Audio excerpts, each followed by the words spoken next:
ਜਾਣ ਤੋਂ ਬਾਅਦ ਗੈਂਗਸਟਰਾਂ ਨੂੰ ਡਰ ਸਤਾਉਣ ਲੱਗਿਆ, ਐਨਕਾਊਂਟਰ ਦਾ ਡਰ ਸਤਾਉਣ ਲੱਗਿਆ। ਦੱਸੇ ਕਿ ਗੈਂਗਸਟਰ ਜੱਗੂ ਭਗਵਾਨਪੁਰੀਆ ਦੀ ਮਾਤਾ ਹਾਈ ਕੋਰਟ ਪਹੁੰਚੀ ਹੈ। ਜੱਗੂ ਦੇ ਲਈ ਬੁਲਟ ਪ੍ਰੂਫ ਜੈਕਟ और गड्डी ਦੀ ਮੰਗ ਕੀਤੀ ਗਈ ਹੈ। जेल तो बाहर ਲਿਆਉਣ ਤਾਂ ਬੁਲਟ ਪ੍ਰੂਫ ਜੈਕਟ ਤੇ ਗੱਡੀ ਦਿੱਤੀ ਜਾਵੇ। ਪੁਲਿਸ ਤੇ ਐਂਟੀ ਗਰੁੱਪ ਕਰ ਸਕਦੇ ਨੇ ਐਨਕਾਊਂਟਰ। ਵੀ ਜੱਗੂ ਦੀ ਮਾਤਾ ਦੇ ਵੱਲੋਂ ਖਰਚਾ ਜ਼ਾਹਿਰ ਕੀਤਾ ਗਿਆ ਹੈ। ਜੇਲ੍ਹ ਦੇ ਵਿੱਚ ਟਾਰਚਰ ਕਰਨ ਦਾ ਵੀ ਉਹਨਾਂ ਦੇ ਵੱਲੋਂ ਇਲਜ਼ਾਮ ਲਗਾਇਆ ਗਿਆ। ਗੈਂਗਸਟਰ ਅਮਿਤ ਡਾਗਰ ਨੇ ਹਾਈ ਕੋਰਟ ਦੇ ਵਿੱਚ ਦੱਸੀ ਕਿ ਪਟੀਸ਼ਨ ਪਾਈ ਹੈ ਔਰ ਅਮਿਤ ਡਾਗਰ ਨੇ ਵੀ ਆਪਣੀ ਸੁਰੱਖਿਆ ਦਾ ਹਵਾਲਾ ਦਿੱਤਾ। ਖਾਸ ਤੌਰ ਤੇ ਜੇਕਰ ਇਸ ਤੋਂ ਪਹਿਲਾਂ ਗੱਲ ਕੀਤੀ ਜਾਏ ਤਾਂ ਲਾਰੈਂਸ ਬਿਸ਼ਨੋਈ ਨੇ ਵੀ ਇਹੋ ਪਟੀਸ਼ਨ ਪਾਈ ਸੀ ਪੰਜਾਬ ਐਂਡ ਹਰਿਆਣਾ ਕੋਰਟ ਦੇ ਵਿੱਚ। ਉਹਨਾਂ ਨੇ ਕਿਹਾ ਸੀ ਕਿ ਪ੍ਰੋਡਕਸ਼ਨ ਵਾਰੰਟ ਤੇ ਲਿਆ ਕੇ ਮੇਰਾ ਐਨਕਾਊਂਟਰ ਕੀਤਾ ਜਾ ਸਕਦਾ ਸੀ। ਜਿਸ ਤੋਂ ਬਾਅਦ ਹੁਣ ਜੱਗੂ ਭਗਵਾਨਪੁਰੀਆ ਦੀ ਗੱਲ ਕੀਤੀ ਜਾਵੇ, ਅਮਿਤ ਡਾਗਰ ਦੀ ਗੱਲ ਕੀਤੀ ਜਾਵੇ ਤਾਂ ਦੋਵਾਂ ਨੂੰ ਡਰ ਸਤਾਇਆ, ਯਾਨੀ ਕਿ ਹੁਣ ਗੈਂਗਸਟਰਾਂ ਨੂੰ ਡਰ ਸਤਾਉਣ ਲੱਗਿਆ ਹੈ ਕਿ ਉਹਨਾਂ ਦਾ ਐਨਕਾਊਂਟਰ ਹੋ ਸਕਦਾ ਜਾਂ ਉਹਨਾਂ ਨੂੰ ਕਿਸੇ ਤਰੀਕੇ ਦੇ ਨਾਲ ਮਾਰਿਆ ਜਾ ਸਕਦਾ। ਸੋ ਜਿਸ ਤੋਂ ਬਾਅਦ ਹੁਣ ਉਹਨਾਂ ਦੇ ਵੱਲੋਂ ਇਹ ਕੋਰਟ ਤੱਕ ਦਾ ਰੁਖ ਕੀਤਾ ਜਾ ਰਿਹਾ ਔਰ ਮੰਗ ਕੀਤੀ ਜਾ ਰਹੀ ਕਿ ਬੁਲਟ ਪ੍ਰੂਫ ਜੈਕਟ ਦਿੱਤੀ ਜਾਵੇ, ਗੱਡੀ ਦਿੱਤੀ ਜਾਵੇ ਜਦੋਂ ਵੀ ਉਹ ਜੇਲ੍ਹ ਤੋਂ ਬਾਹਰ ਆਉਣ ਕਿਸੇ ਵੀ ਇਨਵੈਸਟੀਗੇਸ਼ਨ ਨੂੰ ਲੈ ਕੇ ਜਾਂ ਕਿਸੇ ਵੀ ਕੰਮ ਨੂੰ ਲੈ ਕੇ।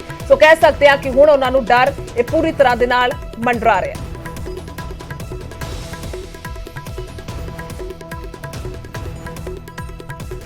ਅੱਗੇ ਵਧਦੇ ਹਾਂ ਤਾਂ ਨਿਊਜ਼ 18 ਤੇ ਸੁਪਰ ਐਕਸਕਲੂਸਿਵ ਗੱਲਬਾਤ ਹੈ। ਮੂਸੇਵਾਲਾ ਦੇ ਕਤਲ ਤੇ ਸਭ ਤੋਂ ਵੱਡਾ ਖੁਲਾਸਾ ਹੋਇਆ। 15 ਮਿੰਟ ਦੇ ਵਿੱਚ ਦੱਸ ਦਈਏ ਕਿ ਮੂਸੇਵਾਲਾ ਦੀ ਮੌਤ ਹੋ ਗਈ ਸੀ ਔਰ ਛਾਤੀ ਦੇ ਵਿੱਚ ਗੋਲੀ ਲੱਗਣ ਦੇ ਨਾਲ ਮੂਸੇਵਾਲਾ ਦੀ ਮੌਤ ਹੋਈ ਸੀ।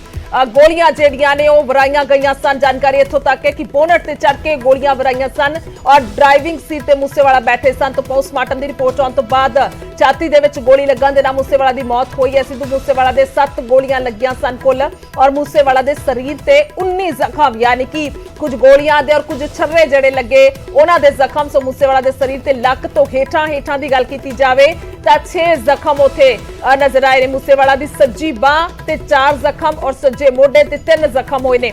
ਮੂਸੇਵਾਲਾ ਦੀ ਛਾਤੀ ਦੀ ਗੱਲ ਕਰੀਏ ਤੇ ਢਿੱਡ ਦੀ ਗੱਲ ਕਰੀਏ ਤਾਂ 6 ਜ਼ਖਮ ਉੱਥੇ ਨੇ ਔਰ ਸੱਜੇ ਪਾਸੇ ਦੀਆਂ ਪਸਲੀਆਂ ਵੀ ਟੁੱਟ ਚੁੱਕੀਆਂ ਸਨ ਔਰ ਲੀਵਰ ਵੀ ਫਟ ਚੁੱਕਿਆ ਸੀ ਪੂਰੀ ਤਰ੍ਹਾਂ ਦੇ ਨਾਲ। ਜਿਸ ਤੋਂ ਬਾਅਦ ਇਹ ਬੇਰਹਿਮੀ ਦੇ ਨਾਲ ਮੌਤ ਹੋਈ ਹੈ, ਪੂਰੀ ਤਰ੍ਹਾਂ ਦਰਦਨਾਕ ਮੌਤ ਹੋਈ ਹੈ। ਸੋ ਮੂਸੇਵਾਲਾ ਦੀ ਪੋਸਟਮਾਰਟਮ ਰਿਪੋਰਟ ਜਿਸ ਦੇ ਵਿੱਚ ਗ੍ਰਾਫਿਕ ਦੇ ਜ਼ਰੀਏ ਵੀ ਤੁਹਾਨੂੰ ਵਿਖਾ ਰਹੇ ਹਾਂ ਕਿ ਆਖਰਕਾਰ ਕਿੱਥੇ ਔਰ ਕਿਸ ਤਰ੍ਹਾਂ ਦੇ ਨਾਲ ਇਹ ਗੋਲੀਆਂ ਲੱਗੀਆਂ ਨੇ।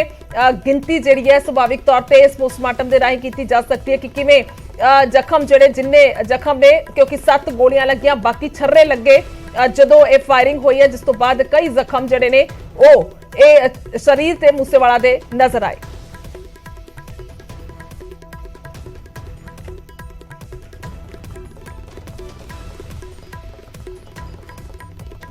उधर मूसेवाला कतल कांड दे विच सचिन बिश्नोई दा नाम शख्स दा सामने आया ते उसने कतल दी गल कबूली है। सचिन बिश्नोई ने न्यूज़ 18 नु फोन कीता ते मन्निया कि मूसेवाला नु उसने मारिया। सुनते हो। आर्यन बिश्नोई से क्या संबंध है? लॉरेंस बिश्नोई मेरे आदर्श हैं और मेरे मामा हैं। अच्छा, वो मेरे मामा हैं।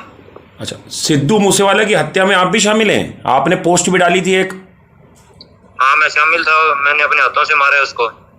अच्छा, तो सिद्धू मूसेवाला की हत्या क्यों किया आपने? पब्लिसिटी स्टंट है या क्यों मारा आपने इतने टॉप सिंगर को?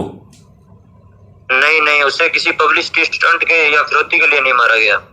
फिर ये बात जग जाहिर है कि उसी ने हमारे भाई विक्की भाई जो थे हमारे, उनका मर्डर करवाया था। विक्की मिद्दू खेड़ा? जितने भी, हाँ जी, और जितने भी कौशल के शूटर थे जो पकड़े गए थे, उन्होंने भी इसका नाम लिया था और कहा था कि इसने हमें फाइनेंशियली सपोर्ट किया है, ठहरने के लिए जगह दी है। और दिल्ली पुलिस ने मीडिया के सामने भी इसका नाम रखा था, फिर भी इसके खिलाफ कोई कार्रवाई नहीं की गई। हमने इंतजार भी किया था कि इसके खिलाफ कोई कार्रवाई होगी। सचिन बिश्नोई, ये बताइए कि आप लॉरेंस, तमाम लोग सोशल मीडिया पे पोस्ट डालते हैं और आप ये बोलते हैं कि हमारे आदर्श शहीद हैं, लेकिन इतने कुख्यात गैंगस्टरों के आदर्श शहीद कैसे हो सकते हैं? और किसी को इतनी बेरहमी से मारना चाहिए क्या? देखिए, हम बजरंगबली के भक्त हैं जी, ठीक है। और सचिन बिश्नोई, ये बताइए, किसी को इतनी बेरहमी से मारा जाता है? 30 गोलियां उनकी गाड़ी पे लगी, थार पे 6 गोली उनके शरीर में लगी। देखो मेरी बात सुनो। एक बात तो ये फैलाई जा रही है कि लॉरेंस बिश्नोई अपना वर्चस्व कायम रखने के लिए ये सब कर रहा है। ये सही बात नहीं है कि हमारी किसी से कोई पर्सनल रंजिश नहीं है, ठीक है। हम सिर्फ अपने भाइयों का बदला ले रहे हैं। हमें इसके लिए कोई गम नहीं है, चाहे हमें कोई भी कुर्बानी देनी पड़े, ठीक है। ये बताइए। और रही नाजायज और बेरहमी से मारने की बात, तो एक बार आप ढंग से पता कीजिए कि उसका किसके साथ क्या संबंध था और वो कौन कौन सी गतिविधियों में शामिल था। एक बार आप थोड़ा ढंग से सर्च कीजिए, ठीक है। इस बात सचिन बिश्नोई, आप बस मीडिया में ये बात भी है, आपने दिल्ली में पुलिस ने मीडिया में रखी थी, शायद तक वो आपको भी पता होगी बात। सचिन बिश्नोई, ये बताइए कि गोल्डी बरार ने इसकी जिम्मेदारी ली है, जो कनाडा में मौजूद है गैंगस्टर, जो लारेंस बिश्नोई का करीबी है आप लोगों का, आपके उससे क्या रिश्ते हैं?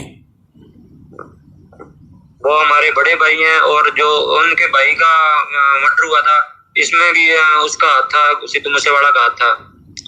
और जो और भी कई लोगों के हाथ थे उनको हमने मरवा दिया है, और जो कुछ और बचे हुए हैं उनको भी बहुत जल्दी हम मार देंगे।